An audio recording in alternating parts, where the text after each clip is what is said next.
السلام علیکم ناظرین، میرا نام ڈاکٹر احسان ہے اور میں ایک فیملی فزیشین ہوں۔ ناظرین، دل کی بیماریوں سے ہونے والی اموات دنیا بھر میں سب سے زیادہ ہیں اور سالانہ تقریباً 17.9 ملین لوگ دل کی بیماریوں کی وجہ سے ہلاک ہو جاتے ہیں۔ دل کی بیماریوں سے ہلاک ہونے والے ہر 5 مریضوں میں سے 4 کی ڈیتھ ہارٹ اٹیک کی وجہ سے ہوتی ہے۔ آج کی ویڈیو میں ہم ڈسکس کریں گے کہ کون سی ایسی وجوہات ہیں جن کی وجہ سے آپ کو ہارٹ اٹیک کا خطرہ ہو سکتا ہے، یعنی ہارٹ اٹیک کے رسک فیکٹر کون کون سے ہوتے ہیں۔ اس کے علاوہ ہم یہ بھی ڈسکس کریں گے کہ آپ یہ کس طرح معلوم کر سکتے ہیں کہ کتنے فیصد چانسز ہیں کہ آنے والے 10 سالوں میں آپ کو ہارٹ اٹیک ہو سکتا ہے، یعنی آپ اپنا کارڈیو ویسکولر رسک اسیسمنٹ کیسے کر سکتے ہیں۔ اس کے علاوہ ہم ڈسکس کریں گے کہ آپ ہارٹ اٹیک سے بچاؤ کیسے کر سکتے ہیں۔ ناظرین، ہارٹ اٹیک کی وجوہات یعنی رسک فیکٹر کو ہم 3 بڑی کیٹیگریز میں تقسیم کرتے ہیں۔ سب سے پہلے نمبر پر ہارٹ اٹیک کی وہ وجوہات آتی ہیں جن کو آپ چینج یا ختم نہیں کر سکتے۔ ان وجوہات میں عمر کا زیادہ ہونا، یعنی بڑھتی ہوئی عمر کے ساتھ ہارٹ اٹیک کا خطرہ بڑھ جاتا ہے۔ اس کے علاوہ جنس یعنی مردوں میں قدرتی طور پر ہارٹ اٹیک کا خطرہ خواتین کی نسبت زیادہ ہوتا ہے، اگرچہ یہ خطرہ خواتین میں مینوپاز کے بعد مردوں کے برابر ہو جاتا ہے۔ اس کے علاوہ جینیٹک فیکٹرز ہیں، یعنی اگر آپ کی فیملی میں ہارٹ اٹیک کی بیماری ہے، پیرنٹس یا قریبی رشتہ داروں میں اگر ہارٹ اٹیک کی بیماری ہے تو یہ بھی آپ کے لیے ایک رسک فیکٹر ہے۔ ناظرین، یہ تمام رسک فیکٹر جن کا میں نے ابھی ذکر کیا ہے، ان کو آپ موڈیفائی نہیں کر سکتی، یعنی آپ ان کو ختم یا تبدیل نہیں کر سکتے۔ اب ہم ہارٹ اٹیک کی کچھ ایسی بڑی وجوہات کو ڈسکس کرتے ہیں جن کو آپ ختم کر سکتے ہیں یا کنٹرول کر سکتے ہیں۔ ان وجوہات میں اسموکنگ سب سے پہلے نمبر پر ہے۔ اسموکنگ سے نہ صرف سگریٹ پینے والے کو ہارٹ اٹیک کا خطرہ بڑھ جاتا ہے، بلکہ اس کے ارد گرد جو لوگ ہوتے ہیں ان کو بھی پیسو اسموکنگ کی وجہ سے ہارٹ اٹیک کا خطرہ ہو سکتا ہے۔ اگر اسموکنگ کو سٹاپ کیا جائے تو اس سے ہارٹ اٹیک کے خطرے میں واضح کمی ہو جاتی ہے۔ اسی طرح ہائی بلڈ کولیسٹرول بھی ایک ایسا رسک فیکٹر ہے جس کو آپ کسی حد تک کنٹرول یا ختم کر سکتے ہیں۔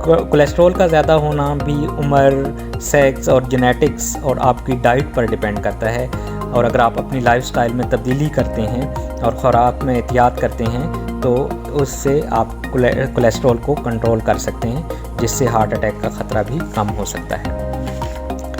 ہارٹ اٹیک کی ایک اور بڑی وجہ جس کو آپ کنٹرول کر سکتے ہیں وہ ہے بلڈ پریشر۔ بلڈ پریشر زیادہ ہونے سے ہارٹ کے اوپر دباؤ بڑھتا ہے، جس کی وجہ سے ہارٹ کے مسلز تھک ہو جاتے ہیں اور ہارٹ کا فنکشن اب نارمل ہو جاتا ہے، اور اس کی وجہ سے ہارٹ اٹیک کا خطرہ بھی بڑھ جاتا ہے۔ ناظرین، فزیکل ان ایکٹیویٹی، یعنی اگر آپ زیادہ دیر بیٹھے رہتے ہیں اور ایکسرسائز نہیں کرتے تو یہ بھی ہارٹ اٹیک کے لیے ایک رسک فیکٹر ہے۔ ایکٹیو رہنے اور ایکسرسائز کرنے سے آپ کا نہ صرف کولیسٹرول کم ہوتا ہے بلکہ شوگر اور بلڈ پریشر بھی کنٹرول ہوتا ہے، اس سے وزن میں کمی ہوتی ہے اور اس طرح ہارٹ اٹیک کا خطرہ بھی کم ہو جاتا ہے۔ ہارٹ اٹیک کی ایک اور بڑی اہم وجہ جس کو آپ کنٹرول کر سکتے ہیں وہ ہے وزن کی زیادتی۔ وزن کم کرنے سے نہ صرف ہارٹ اٹیک کا خطرہ کم ہو جاتا ہے بلکہ اس سے آپ کا بلڈ پریشر اور شوگر بھی بہتر طور پر کنٹرول ہو جاتا ہے۔ شوگر یعنی ڈائبٹیز ملائٹس بھی ہارٹ اٹیک کے لیے ایک سیریس رسک فیکٹر ہے، جس کو اگر آپ اچھا کنٹرول کر لیں تو ہارٹ اٹیک میں بہت کمی آ سکتی ہے۔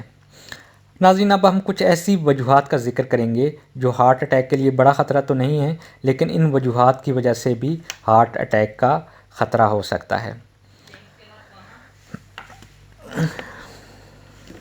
ان وجوہات میں سٹریس یعنی ذہنی پریشانی بھی ایک اہم وجہ ہے۔ ریسرچ سے یہ بات سامنے آئی ہے کہ سٹریس سے ہارٹ اٹیک کے خطرہ بڑھ جاتا ہے، اور سٹریس ہارٹ اٹیک کی دوسری وجوہات کو بھی بڑھا دیتی ہے۔ مثال کے طور پہ کچھ لوگ ذہنی پریشانی کی صورت میں اسموکنگ کرنا شروع کر دیتے ہیں یا وہ زیادہ کھانا شروع کر دیتے ہیں، جس کی وجہ سے ہارٹ اٹیک کا خطرہ بھی بڑھ جاتا ہے۔ زیادہ مقدار میں شراب نوشی بھی ہارٹ کے لیے خطرہ ہے، جس سے انسان کو ہارٹ اٹیک سمیت دل کی دوسری بیماریاں ہو سکتی ہیں۔ صحت مندانہ غذا کا استعمال نہ کرنا کولیسٹرول اور بلڈ پریشر کو بڑھاتا ہے، اس سے وزن میں زیادتی ہو جاتی ہے اور شوگر بھی اس سے زیادہ ہو سکتی ہے، اور نتیجتاً ہارٹ اٹیک کا خطرہ بھی بڑھ سکتا ہے۔ ناظرین اب ہم یہ دیکھتے ہیں کہ آپ یہ کیسے معلوم کر سکتے ہیں کہ آنے والے 10 سالوں میں کتنے فیصد چانسز ہیں کہ آپ کو ہارٹ اٹیک ہو سکتا ہے۔ اگر آپ کی عمر 40 سے 79 ایئرز کے درمیان ہے اور آپ کو اپنے کولیسٹرول اور بلڈ پریشر کی ریڈنگ کا پتہ ہے تو آپ ایک کیلکولیٹر میں یہ ویلیوز ڈال کر اپنے ہارٹ اٹیک کے رسک کا پتہ کر سکتے ہیں۔ اس کو ہارٹ رسک کیلکولیٹر کہتے ہیں۔ اس کیلکولیٹر کا لنک میں ویڈیو کی ڈسکرپشن میں دے دوں گا۔ اس لنک پہ جا کے آپ یہ ویلیوز اس کیلکولیٹر میں ڈال کے آپ کو پتہ چل جائے گا کہ آنے والے 10 سالوں میں کتنے فیصد چانسز ہیں کہ آپ کو ہارٹ اٹیک ہو سکتا ہے۔ ناظرین اگر یہ چانسز 10% سے زیادہ ہیں تو یہ ایک سگنیفیکنٹ رسک فیکٹر ہے۔ اس صورت میں آپ کو ڈاکٹر سے چیک اپ کروانا چاہیے اور ہو سکتا ہے کہ آپ کو ادویات کی ضرورت بھی پڑے۔ ویڈیو کے آخر میں آپ کو مختصراً یہ بتاتا ہوں کہ ہارٹ اٹیک سے بچاؤ کیسے کیا جا سکتا ہے۔ ناظرین ہارٹ اٹیک کی وہ وجوہات جن کو کنٹرول کیا جا سکتا ہے، ان کو اگر آپ اچھا کنٹرول کر لیں تو ہارٹ اٹیک سے بچاؤ ہو سکتا ہے۔ مثال کے طور پہ اگر آپ سموکنگ کرتے ہیں تو سموکنگ بند کر دیں، بلڈ پریشر، کولیسٹرول اور شوگر کا اچھا کنٹرول کریں۔ اس طرح آپ اپنے آپ کو ایکٹیو رکھیں اور روزانہ کم از کم آدھا گھنٹہ ایکسرسائز ضرور کریں۔ اگر آپ کا وزن زیادہ ہے تو وزن کم کریں۔